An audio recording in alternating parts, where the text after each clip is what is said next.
जब signal system fail होने से हजारों यात्रियों की जान खतरे में थी और बड़े बड़े इंजीनियर हार मान चुके थे, तब चाय वाले की 12 साल की बेटी ने कंप्यूटर पर कुछ ऐसा किया कि पूरा कंट्रोल रूम रो पड़ा। यह कहानी सिर्फ एक तकनीकी चमत्कार की नहीं है, बल्कि यह कहानी है एक पिता के विश्वास और एक बेटी की छिपी हुई प्रतिभा की, जिसे दुनिया ने उसकी गरीबी के कारण उसे कभी देखा ही नहीं था। कल्पना कीजिए उस मंजर की, जब दिवाली की रात हो, हर कोई अपने घर जाने में की जल्दी में हो और अचानक रेलवे का सबसे बड़ा कंट्रोल रूम अंधेरे में डूबा है। स्क्रीन पर लाल रंग की खतरे के निशान चमकने लगे और दो सुपरफास्ट ट्रेनें एक ही पटरी पर आमने सामने आ जाए।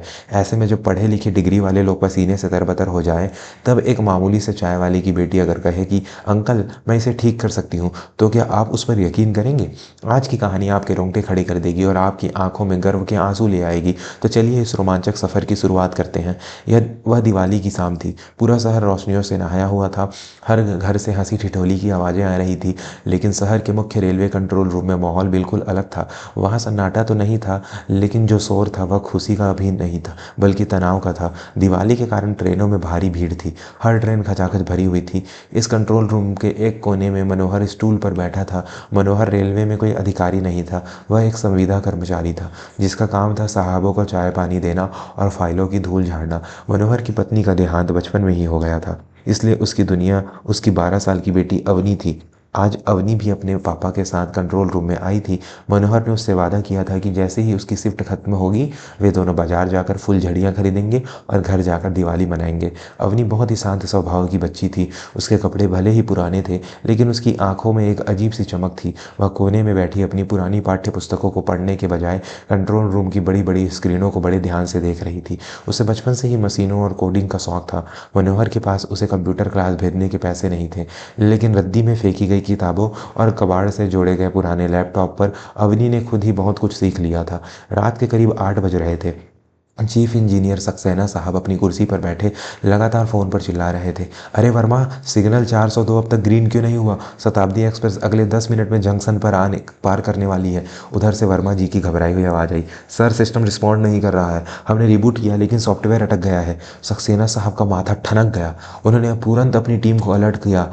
कंट्रोल रूम में अफरा तफरी मच गई। यह कोई मामूली खराबी नहीं थी। रेलवे का नया ऑटोमेटेड सिस्टम, जिसे हाल में ही इंस्टॉल किया गया था, वह अचानक फ्रीज हो गया था। और सबसे भयानक बात यह थी कि सिस्टम फ्रीज होने से पहले उसने गलती से दो ट्रेनों, तूफान मेल और राजधानी एक्सप्रेस, को एक ही ट्रैक पर सिग्नल दे दिया था। दोनों ट्रेन पूरी रफ्तार से एक दूसरे की ओर बढ़ रही थी। उनके बीच की दूरी अब महज 15 किलोमीटर रह गई थी। और क्योंकि सिस्टम ठप था, लोको पायलट से संपर्क करने वाला रेडियो संचार भी काम नहीं कर रहा था। मनोहर ने देखा कि साहबों के चेहरे पर हवाइयाँ उड़ रही है। वह डरते डरते चाय की ट्रे लेकर सक्सेना साहब के पास गया। साहब, चाय। सक्सेना साहब ने गुस्से में ट्रे को धक्का मार दिया। गर्म चाय मनोहर के हाथों पर गिर गई, लेकिन उसने उफ तक नहीं की। अबे हट यहाँ से, यहाँ जान पर बनी है और तुझे चाय की पड़ी है, दिखाई नहीं देता हम किसी मुसीबत में हैं? मनोहर चुपचाप पीछे हट गया और अवनी के पास जाकर खड़ा हो गया। अवनी ने अपने पापा का जला हुआ हाथ देखा और अपनी चुन्नी से उसे पोंछने लगी, लेकिन उसकी नज़रें अभी भी मुख्य स्क्रीन पर टिकी थी, जहां लाल रंग के कोड तेजी से ब्लिंक कर रहे थे। दोस्तों, इससे पहले कि हम देखें कि एक छोटी सी बच्ची ने कैसे इस महासंकट का सामना किया, अगर आप भी अपने माता पिता से सच्चा प्यार करते हैं और मानते हैं कि हुनर किसी अमीर घर की जागीर नहीं होती, तो अभी हमारे चैनल को सब्सक्राइब करें और इस वीडियो को लाइक करें। आपका एक लाइक हमें ऐसी ही बेहतरीन कहानियाँ लाने की प्रेरणा देता है। कंट्रोल रूम में अब चीख पुकार मच गई थी। जूनियर इंजीनियर, सीनियर इंजीनियर, सब के सब कीबोर्ड पर उंगलियां पटक रहे थे, लेकिन स्क्रीन पर एक ही मैसेज आ रहा था, सिस्टम लॉकडाउन। एक इंजीनियर चिल्लाया, सर यह एक लूप एरर है। किसी वायरस ने इस पूरे नेटवर्क को जाम कर दिया है। इसे ठीक करने में कम से कम 1 घंटा लगेगा। सक्सेना साहब ने अपना सिर पकड़ लिया। 1 घंटा? हमारे पास 10 मिनट भी नहीं है। अगले 7 मिनट में सिग्नल चेंज नहीं हुआ तो दिवाली की यह रात हजारों परिवारों के लिए मातम की रात बन जाएगी। पूरे कमरे में मौत जैसा सन्नाटा छा गया। सबको अपनी आंखों के सामने वो भयानक टक्कर दिखाई देने लगी। कोई भगवान को याद कर रहा था, तो कोई अपने परिवार को। सक्सेना साहब, जो अपने कड़क मिजाज के लिए जाने जाते थे, उनकी आंखों में नमी आ गई थी। वह कुर्सी पर ढह से गए। तभी उस भारी सन्नाटे को एक पतली और कोमल आवाज ने तोड़ा। अंकल, यह वायरस नहीं है, यह सिंटैक्स एरर है। लाइन नंबर 4156 में एक ब्रैकेट खुला रह गया है। सबने चौंक कर पीछे मुड़ा।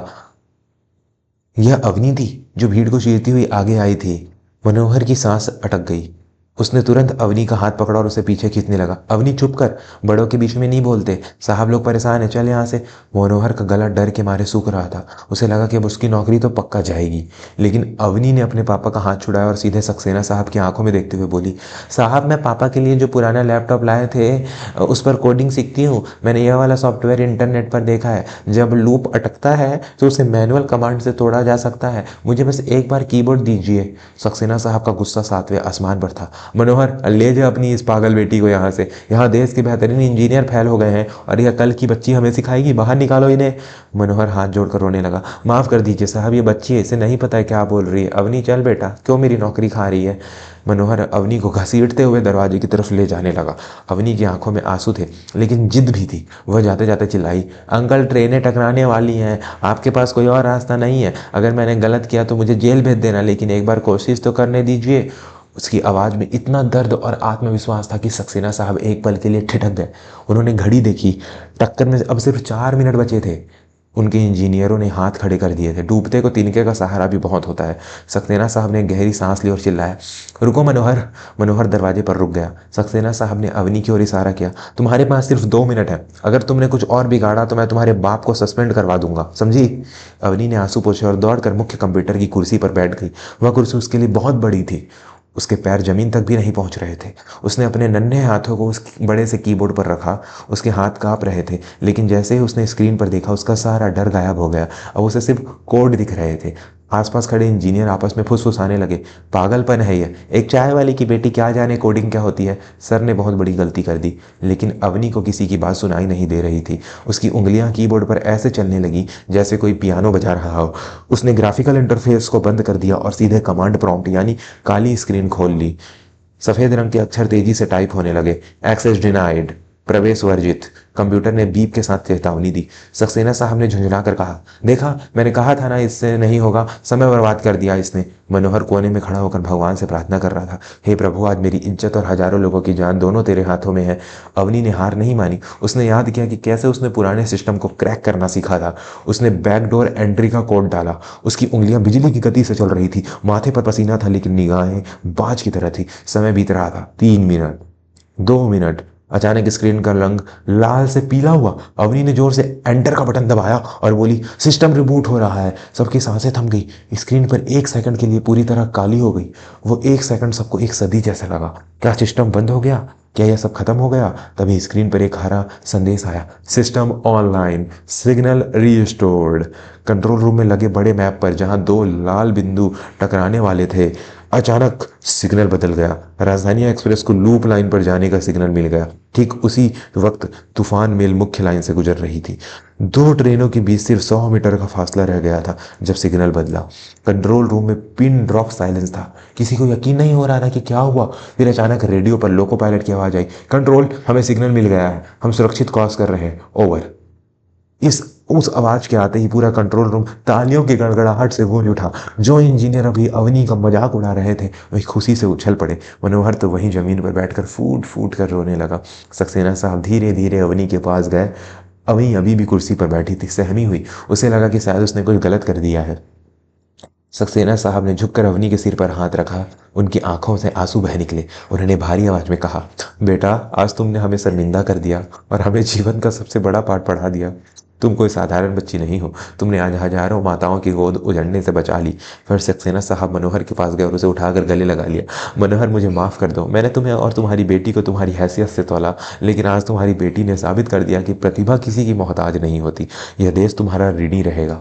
उस रात रेलवे के उस कंट्रोल रूम में दिवाली सच में मनाई गई। मिठाइयाँ मंगवाई गई। सक्सेना साहब ने उसी वक्त अपनी जेब से पेन निकाला और रेलवे बोर्ड को एक सिफारिश चिट्ठी लिखी कि अवनी की पूरी पढ़ाई और कंप्यूटर इंजीनियरिंग का खर्चा रेलवे उठाएगा।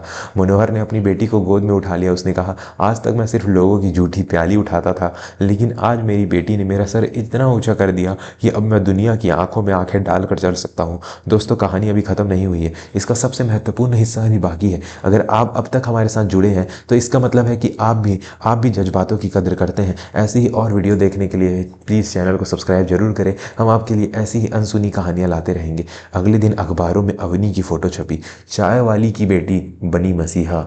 यह हेडलाइन हर किसी की जुबान पर थी, लेकिन अवनी के लिए सबसे बड़ा इनाम वह था जब उसके पिता ने उसे एक नया चमचमाता हुआ लैपटॉप दिलवाया, रेलवे के इनाम के पैसों से। इस घटना ने समाज को एक बहुत बड़ी सीख दी। हम अक्सर लोगों के कपड़े और उसका काम देखकर उनकी औकात तय कर लेते हैं। हम सोचते हैं कि काम सिर्फ बड़े स्कूल में पढ़ने वाले या बड़ी कुर्सी पर बैठने वाले लोग ही कर सकते हैं। लेकिन अवनी ने उस रात यह साबित कर दिया कि ज्ञान कहीं से भी आ सकता है। एक छोटी सी चिंगारी भी घने अंधेरे को मिटा सकती है। कभी भी किसी को छोटा मत समझिए। हो सकता है जिस व्यक्ति को आप नज़रअंदाज कर रहे हो उसके पास ऐसी चाबी हो जो आपकी सबसे बड़ी मुसीबत का ताला खोल दे। नैतिक शिक्षा, प्रतिभा, टैलेंट किसी परिचय की मोहताज नहीं होती। हीरे की चमक अंधेरे में और भी ज़्यादा निखरती है। अपने बच्चों के सपनों का समर्थन करें, चाहे परिस्थितियाँ कितनी भी कठिन क्यों ना हो, क्योंकि कीचड़ में ही कमल खिलता है। अगर इस कहानी ने आपके दिल को छू लिया है तो कमेंट बॉक्स में जय हिंद या अपनी राय जरूर लिखें। और हाँ, इस वीडियो को अपने परिवार के व्हाट्सएप ग्रुप में शेयर करना ना भूलें, ताकि हर माता पिता अपनी बेटियों की छिपी हुई प्रतिभा को पहचान सके। अंत में हमारे साथ बने रहने के लिए आपका दिल से धन्यवाद। चैनल को सब्सक्राइब करके घंटी का बटन जरूर दबाएं। मिलते हैं अगली कहानी।